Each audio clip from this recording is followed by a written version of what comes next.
Guð, þú sem gefur trú, gef að við megum rækta andar sem líkama, að við megum hvert og eitt lifa heil og af heilindum. Guð, þú sem gefur von, við biðjum þess að á tíma sorgar megi von lýsa upp allt myrkur, svo við megum líta með skilningi tilbaka, þakka stundina sem við lifum og með vongleði til framtíðar. Guð, þú sem gefur kærleika, við biðjum þess að við megum fyrir kærleika þinn þjóna hvert öðru í kærleika, að við megum með þér vera veikum styrkur, þreyttum endurnæring, sorgbitnum huggun og hinum deyjandi líf. Hjálpað okkur að öðlast trú og von á þig og treysta nálægð þinni og kærleika. Þess biðjum við í Jesú nafni. Amen.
Óttast ég ekkert illt, því þú ert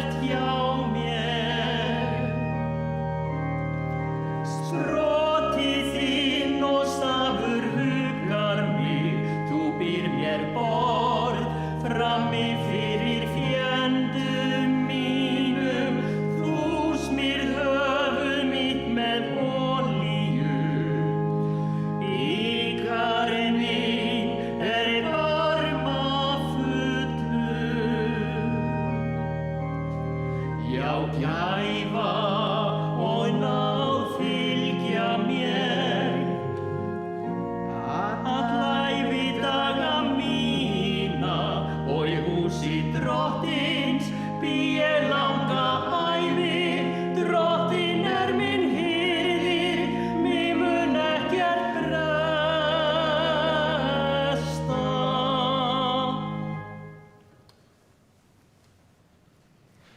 Í spádómsbók Jesaja standa þessi orð. Allt hold gras og allur yndisleikur þess sem blóm vallarins. Grasið visnar, blómin fölna þegar Drottinn andar á þau. Sannlega eru mennirnir gras, grasið visnar, blómin fölna, en orð Guðs vors varir að eilífu.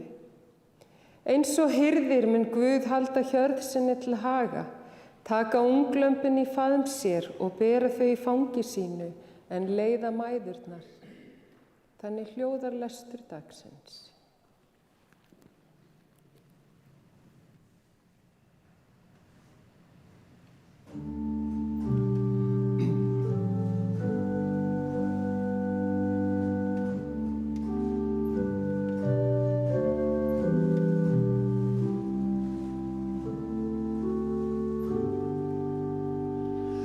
Blessuð sértu sveitin mín, sumar veður ár og daga, engir fjöllin áin þín, yndislega sveitin mín, illa mig og heim til sín, huga minn úr fjarlægð draga, blessuð sértu sveitin mín, sumar vetur ár og daga,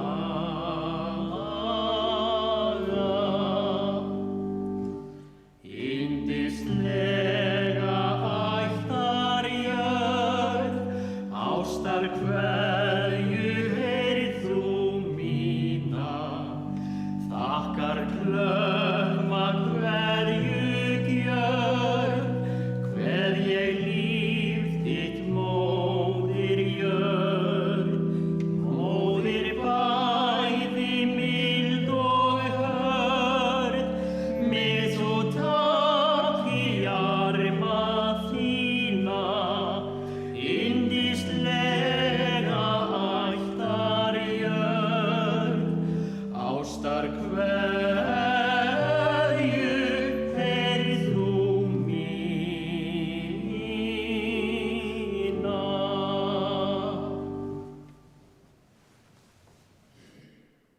Svo ritar póstulinn. Verið ávallt glöð í Drottni. Ég segi aftur, verið glöð. Ljúflynd ykkar verði kunnugt öllum mönnum, Drottinn í nánd. Verið ekki hugsjúkum neitt, heldur gerið í öllum hlutum óskir ykkar kunnar Guði, með bæn og beiðni og þakkargjörð, og friður Guðs sem æðri öllum skilningi, mun varðveita hjörtu ykkar og hugsanir í Kristi Jesú. Að endingu systkin, allt sem satt, allt sem göfugt, rétt og hreint, allt sem elskuvert og gott afspurnar, hvað sem dygð og hvert sem lofsvert, hugfesti það. Þið skuli gera þetta sem þið hafið lært og numið, heyrt og séð til mín, og Guð friðarins mun vera með ykkur. Þannig hljóðar hið heilaga orð. Amen.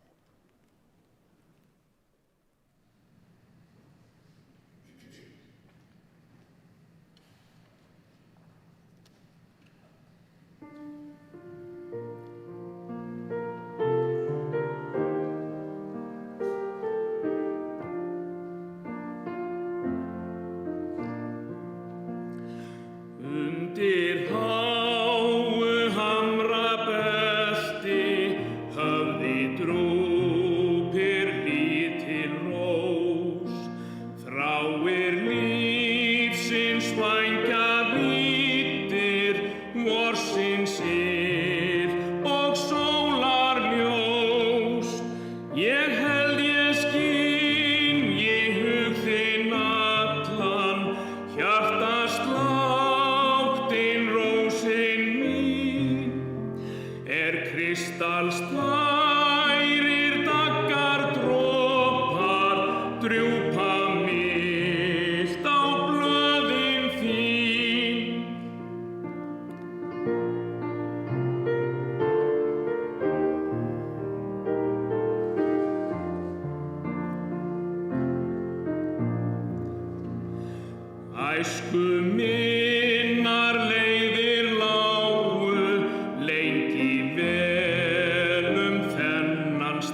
Rísum á fætur og heyrum heilagt guðspjall.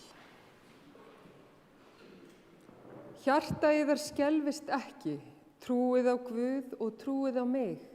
Í húsi föður míns eru margar vistaverur. Væri ekki svo, hefði ég þá sagt yður að ég færi burt að búa yður stað. Þegar ég er farin burt og hef búið yður stað, kem ég aftur og tek yður til mín, svo að þér séuð einnig þar sem ég er. Veginn þangað sem ég fer, þekkið þér.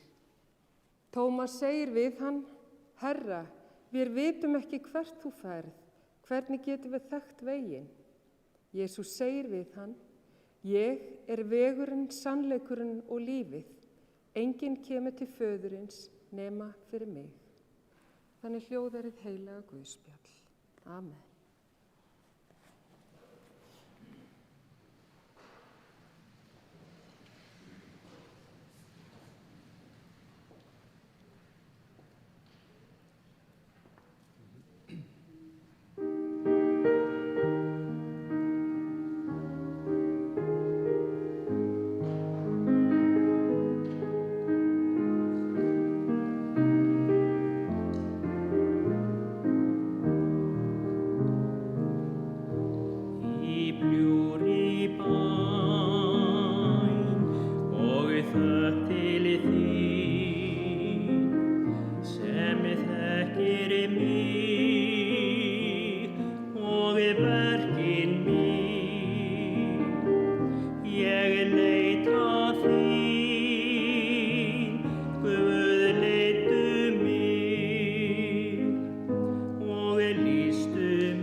Hvunndagshetja er mikilvægasta manneskja íslensks samfélags.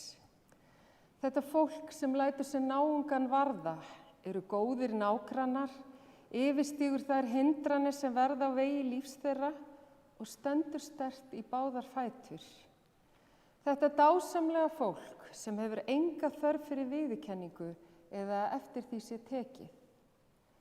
Rithöfundurinn Bergur Ebbi ritaði svo fallega og segir: Það er til fólk sem flæður jörðina eins og vatn, tært og jafnt, ávallt nálægt jörðu. Það er til fólk sem gefur skilyrðislaust og elskar skilyrðislaust og gerir það ekki í nafni neins. Það er til fólk hvers brjóst bærist aðeins í takt við gárur vatnsins. Það er til fólk sem á aldrei síðasta orðið, en skilur þögnina sem kemur í kjölfarið. Það er til fólk sem streymir eins og áveita hrjóstuga jörð.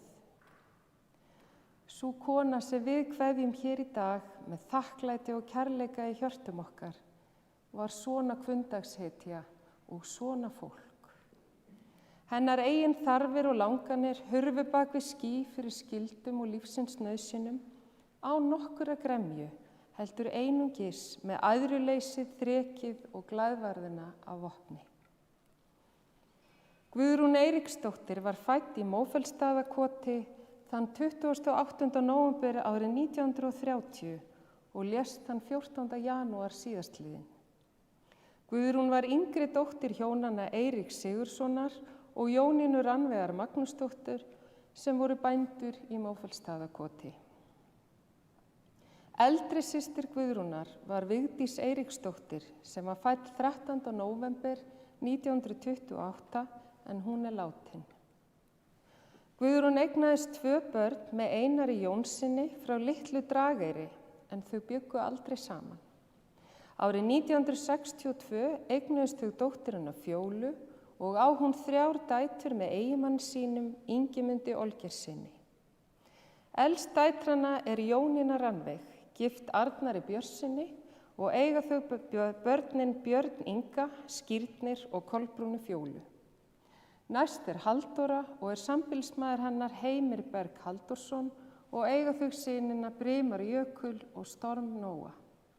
Yngst Guðrún og sambýlismaður hennar Ómar Búi Sævarsson. Árið 1968 eignuðust Guðrún og Einar soninn Jón Eirík og á hann 3 börn með eiginkonu sinni Fjólu Benediktsdóttur. Elst þeirra barna Ágústa Rós og á hún soninn Mána Frey. Þá það Einar Benedikt og unnusta hans Bríudrán og eiga þau dótturina Natalíu Malen. Yngstur svo Reynir Skorri. Já, það eru margir sem myndu vilja vera hér hjá okkur í dag og eru með hug og hjarta sitt hér. Og sendir barnabarn Guðrúnar, Halldóra Ingimundardóttir og fjölskylda hjartans kveðju en þau eru heima í einangrun. Fáar kynslóðir hafa kynnst annar eins heimsbreytingu eins og kynslóð Guðrúnar. Hún fædd á sama árinu og gullöld Hollywood hófst en upphaf mikilla krepputíma í heiminum öllum sem voru afleiðing fyrri heimsstyrjaldarinnar.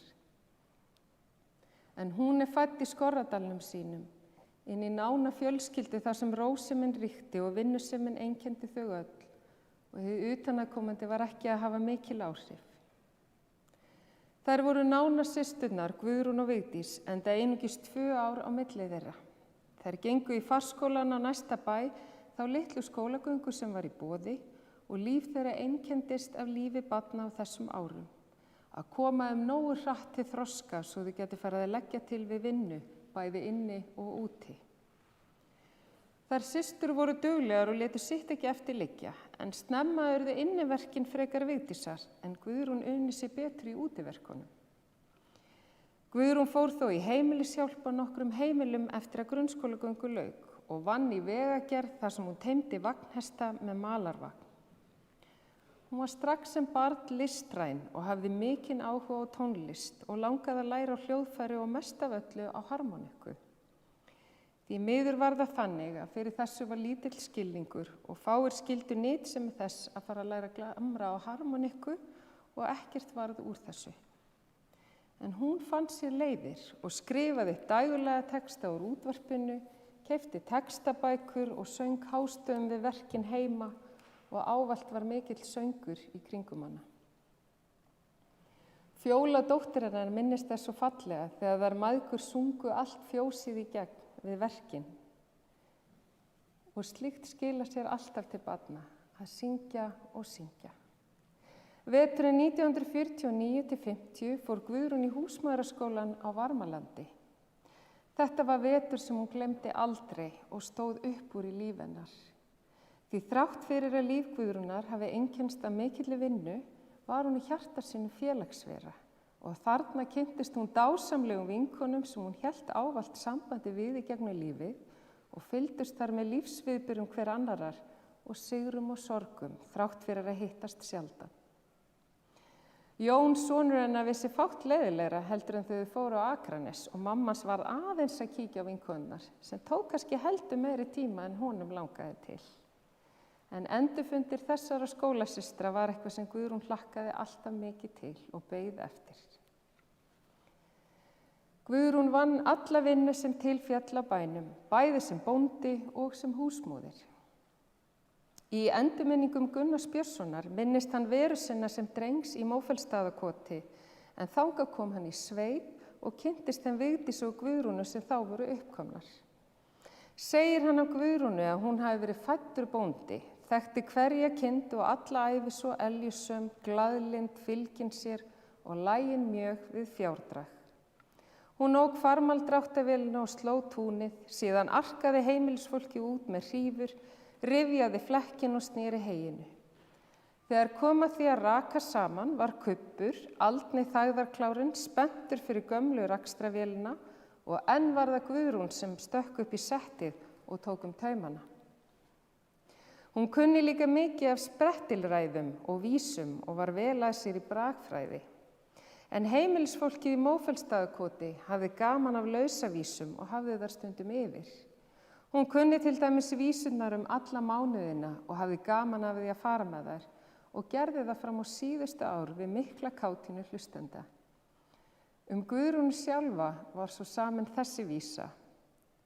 Vel að verki vast og töm, hei á vagni sóttir, glaðværi og gamansöm, Guðrún Eiríksdóttir. Lífið tók óvænta stefnu þegar Guðrún kynntist Einari, manni sem var mikill prívat maður og voru þau mjög ólík og strax ljóst að lífið myndi ekki gefa þeim lund eða vilja til sambúðar. En þegar í ljós kom að hún væri með barni, urðu áhyggjurnar miklar það hvernig ósköpunum hún ætti að fara í gegnum heila meðgöngu og verið ein með börn og unnið eins og áður. Þessi ótrúlega kona gerði það sama og hún hafði alltaf gert og tók þessu verkefni með sömu elju og dugnaði og öllu öðru. Þegar Fjóla kom í heiminn lá faðir Guðrúnar fyrir dauðanum og móðir hennar var veik á sjúkrahúsi. Því varð hún að standa beint upp af sæng og fara sjálf í öll verkin. Var þá ungabarninu komið fyrir í stíu hjá kálfi þar sem það kúrði á meðan mamman fór í fjósaverkin. Veruleikinn varð því þannig á örskömmum tíma að hún tók við búi foreldra sinna, varð einstæð móðir og bóndi.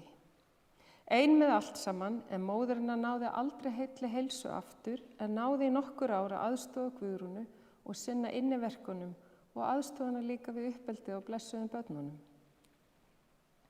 Já, því annað barn bættist við 6 árum seinna þegar Jón Eiríkur kom í heiminn og ekki heldur við einfaldar aðstæður því þetta var í upphafi þungs vetrar og ætlaði Guðrún að vera búin að ná að hlaða fjárhúsavegg áður en hún fór á stað en svo náðist ekki.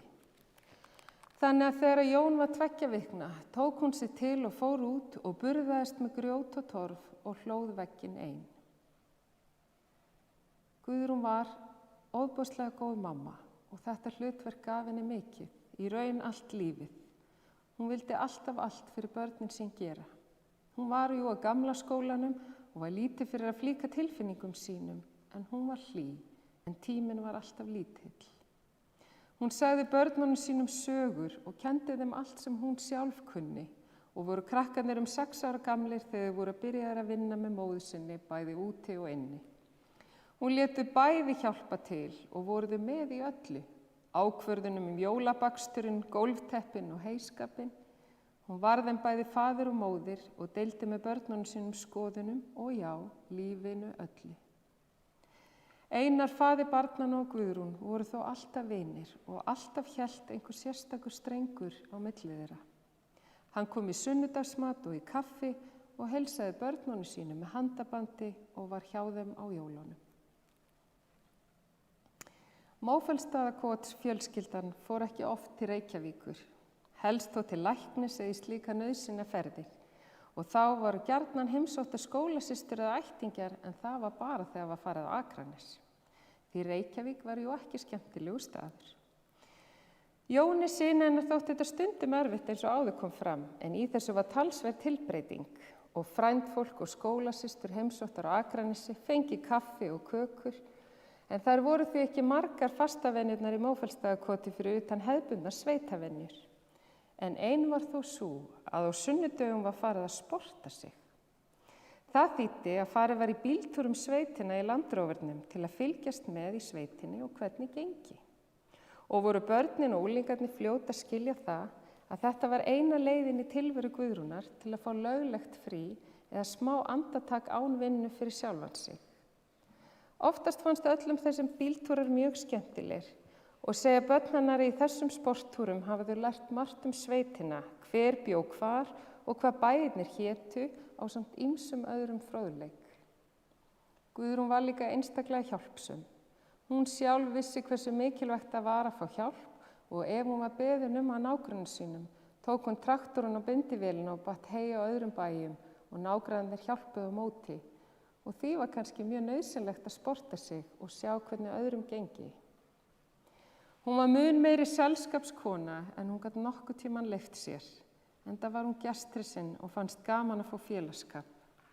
Hún var sjálf reyndar alltaf mjög matgrönn, sveskjugrautur var uppáhaldsmaturinn hennar, en vildi gefa öllum öðrum kaffi og mat endalaust og helst alltaf eftir klukku. Kaffitíminn skildi vera á slaginu. Þrátt fyrir að vera ágætis kokkur var hún betri bakari og þá voru í sérstöku uppáhaldi fjölskyldunar eða gesta þegar kanilsnúður og kúmenkökur voru bakaðar. Bestu vinir hennar alla tíð voru nágrannir á Mófellsstöðum og sumrin kom Vigdís systir hennar til að hjálpa henni í heyskapnum og svo kom alltaf einn unglingur úr Reykjavík. Þær systur voru mjög samrýmdar en gátu jagast svolítið í hvor annarri. Það var þó einstaklega fallegt að þegar Vigdís var að kveðja þetta líf á Brákarhlíð var Guðrún alltaf að koma inn til hennar, strjúka henni blíðlega og tala til hennar, þrátt fyrir að vera sjálf komin mikið yfir í gleymskunnar heim, en kærleikurinn yfirvann allt í þessum aðstæðum. Guðrún var líka mikil fjölskyldukona og eftir að Fjóla fór að heiman voru þær í miklum samskiptum alla tíð og Fjóla kom oft heim að vinna og aðstoða og heimsækja þau. Jón sat hins vegar sem fastast og tók við búin á móður sinni og fékk aðra Fjólu til að búa þar með sér. Öll voru þau þó alltaf til staðar fyrir Guðrúnu og létti það mikið af henni að hafa þau Jón og Fjólu svona nálægt sér. Guðrún var líka góð tengdamamma en gat verið smá tannhvöss ef henni þótti tengdabörnin, þau Fjóla og Ingimundur, ekki alveg verið að gera það rétta eða það sem henni fannst best.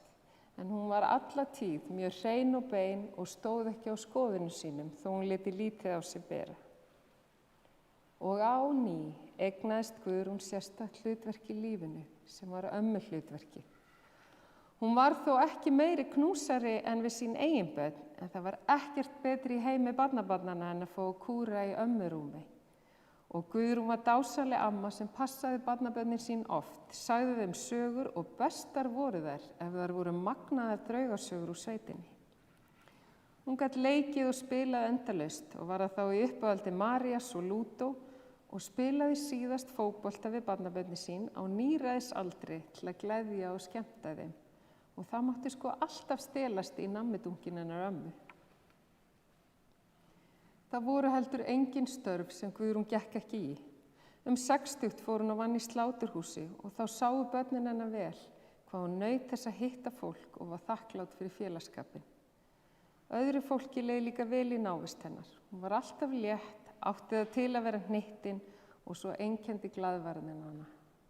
Og svo gat brotist fram í dásamlegum hlátursköstum, gleðin og hláturinn sem urðu til þess að kaffið fór út allt eða það varð að kveðja mjög skyndilega í símanum því hláturskasti var svo mikið að hún þurfti að fá að jafna sig.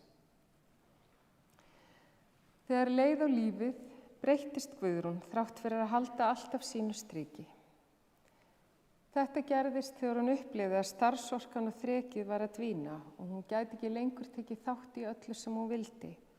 Og einnig var það missir þegar hendurnar voru orðnar svo slitnar að hún gat ekki prjónað. Hún hafði nefnilega alltaf getað saumað og prjónað en náði kannski ekki að verða mikil handavinnukona því hin verkin gengu alltaf fyrir.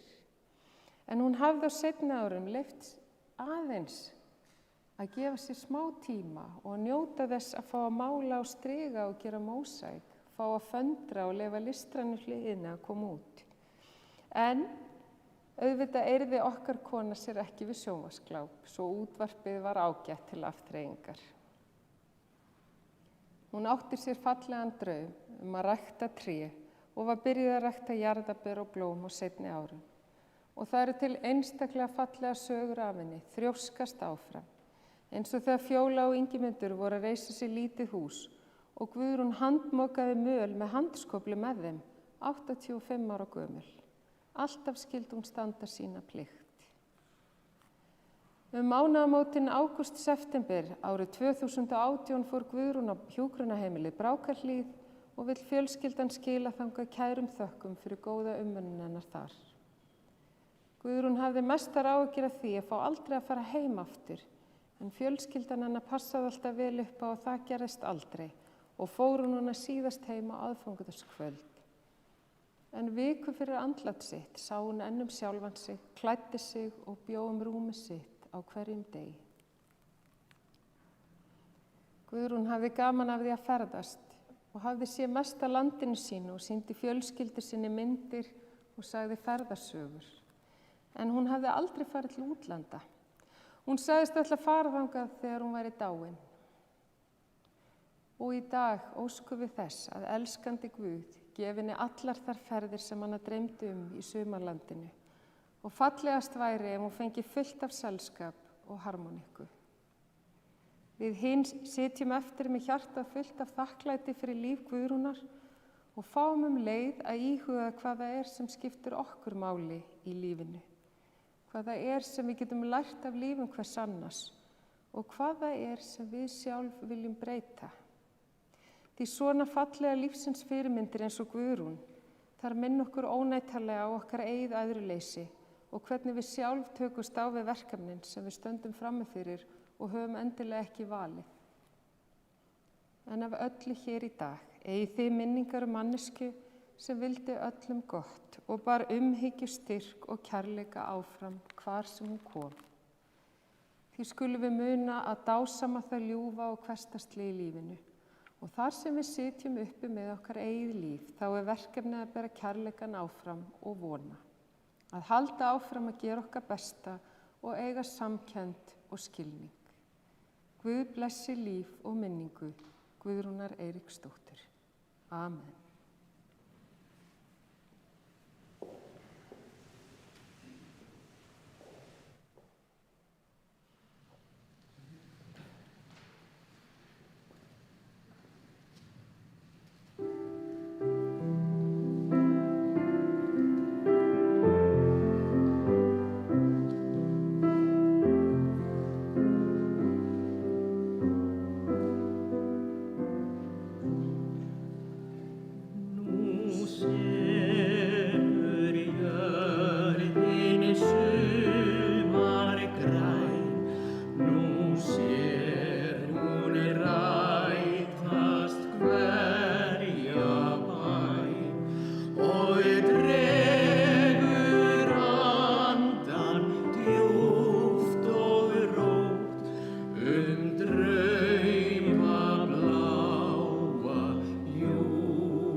friður drottins yfir jörð. Við skulum biðja. Við þökkum þér, elsku Guð, að við megum koma frammi fyrir þig á stundum gleði og hamingju og leita til þín þegar sorgin þjakar. Heyr bænir okkar þegar við biðjum blessun fyrir Guðrúnu sem við felum þér hér í dag. Í trú á þig höfum við stigið yfir frá dauðanum til lífsins og í þínar hendur felum við allan söknuð og alla sorg og allar áhyggjur vegna breyttrar framtíðar. Við biðjum þess að þú gefir hugrekki, góðmennsku og þrek. Myndu okkur á að við erum sköpuð góð til að gera gott. Amen. Og við skulum biðja saman bænina sem Kristur kendi. Faðir vor, þú sem ert á himnum, helgist þitt nafn, tilkomi þitt ríki, verði þinn vilji svo á jörðu sem á himni. Gef oss í dag vort daglegt brauð og fyrirgef oss vora skuldir, svo sem við og fyrirgefum vorum skuldinautum. Eigi leið þú oss í freistni, heldur frelsa oss frá illu, því að þitt ríkið, mátturinn og dýrðin að eilífu. Amen.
Jesús sagði, ég upprisan og lífið, sá sem trúir á mig mun lifa þótt hann deyi.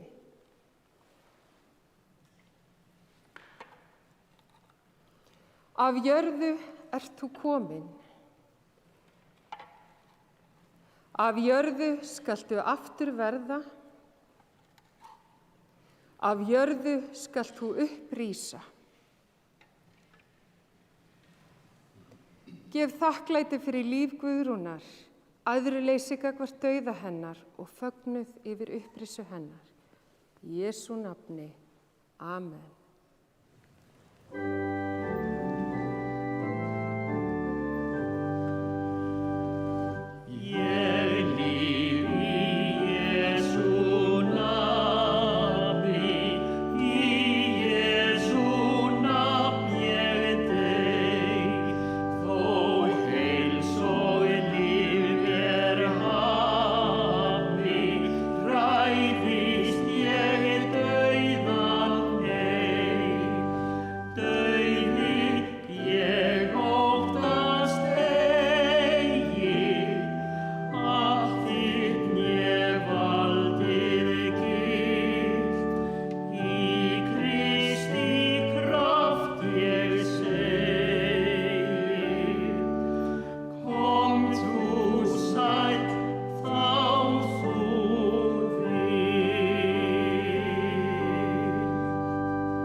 Kæru kirkjugestir, aðstandendur hafa beðið mig að láta vita að vegna heimsfaraldursins hafi verið horfið frá erfi. Þeir þakka auðsýnda samúð og kveðjur.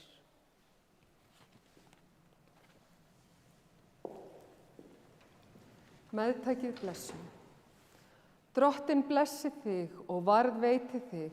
Drottinn láti sína ásjónu lýsa yfir þig og sé þér náðugur. Drottinn upplyfti sínu augliti yfir þig og gefi þér sinn frið. Í Jesú nafni. Amen.